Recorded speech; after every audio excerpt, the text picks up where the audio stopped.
देख रहे हैं तुलजापुरनामा न्यूज।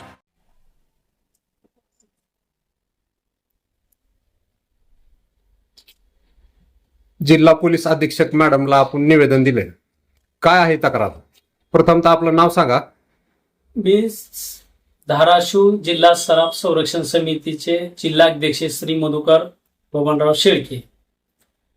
सराफ सुवर्णकार संरक्षणचे आमचे भूमचे तालुका अध्यक्ष ऋषिकेश राजकुमार वेदपाठक यांना दिनांक 29/5/2026 रोजी तेथील पोलीस निरीक्षक यांनी त्यांना बेरात्री कुठल्याही गुन्ह्याखाली न घडता अपहरण करून त्यांच्यावर बेकायदेशीर जी गुन्हा दाखल केलेला आहे त्या संदर्भात आम्ही प्रथमतः भूमचे पोलीस निरीक्षक यांच्यावर कारवाई करावी या संदर्भात पोलीस अधीक्षक सन्माननीय वरिष्ठ अधिकाऱ्यांशी भेट देऊन संबंधित विभागाला तक्रार दिली आम्ही. त्यानंतर आम्ही मला काय म्हणायचंय, तुम्ही त्यांनी डायरेक्ट तालुका अध्यक्षांना कसं काय संध्याकाळी अपरात्री उचललं? त्यांच्यावर काय पुरावे होते का पोलीस प्रशासनाकडे? सराफ संरक्षण समितीचे ते असोसिएशनचे तालुका अध्यक्ष असल्यानंतर त्यांनी SBI बँक जी भूमची आहे तिथं सोनं चेक करण्यासाठी ती व्हॅलिडेटर आहेत. ओके. त्यासाठी त्या बँकेमध्ये ते गेले आणि तिथं एक पैशाचा विड्रॉ त्यांना म्हणजे RTS केला आहे त्यांनी 3,42,000 रुपयाचा. त्यांनी स्वतःचा RTS केला. त्यांनी स्वतःचा एक RTS केला. त्या RTS केल्यामुळं आणि त्या बँकेचे ते सोनं चेक करणारे व्हॅलिडेटर असल्यामुळं त्या बँकेत येणे जाणं त्यांचा व्यवहार आहे, येणं जाणं आहे. हो. आणि ही जी त्यांना आरोपी कसं काय ठरवलं? कुठलेही त्यांनी एक भूम येथील पोलीस कॉन्स्टेबल आहेत, त्यांची चोरी 4 लाख रुपयाची झाली होती त्याच काळात. ते कुठे झाले? भूम येतेच. बँकेच्या समोर का इतर ठिकाणी? इतर ठिकाणी.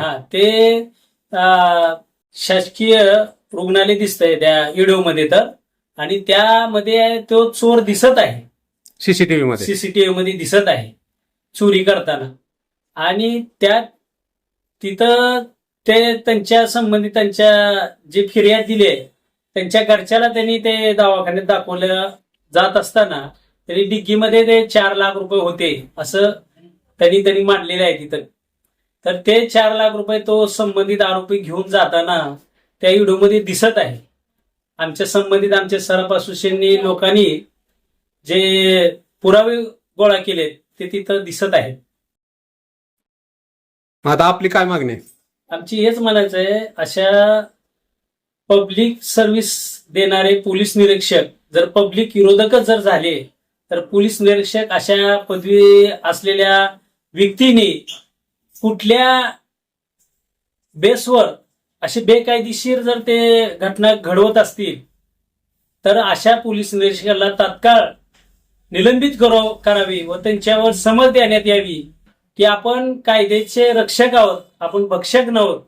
कुठल्या नियमाने अशी कारवाई केली त्याला आम्ही न्याय मागण्यासाठी वरिष्ठ अधिकाऱ्यांना बोललो आणि वरिष्ठ अधिकाऱ्यांनी आम्हाला न्याय देण्याची भूमिका मान्य केली.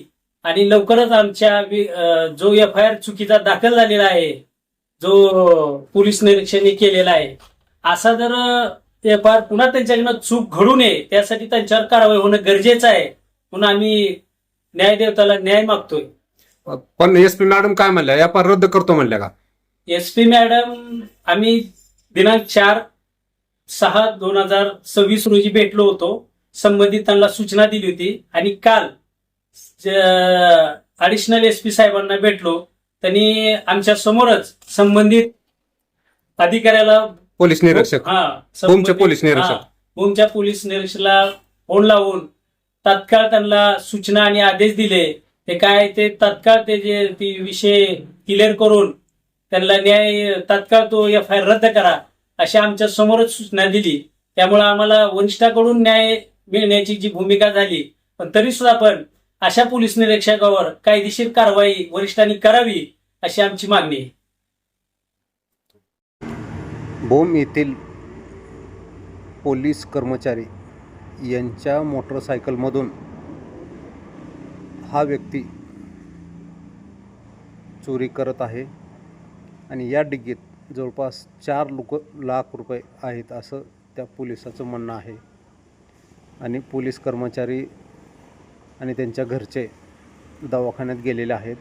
गाडी बाहेर लावलेली आहे आणि या गाडीच्या डिग्गीतून हा चोर हातसफाई करत आहे. आपण पाहू शकता त्यानं डिग्गी तोडलेली आहे. हे बघा, आता जोर लावून त्यानं तोडली डिग्गी, आतमध्ये हात घातला आणि 4 लाख रुपये दिवसा ढवळ्या पसार झाला आहे.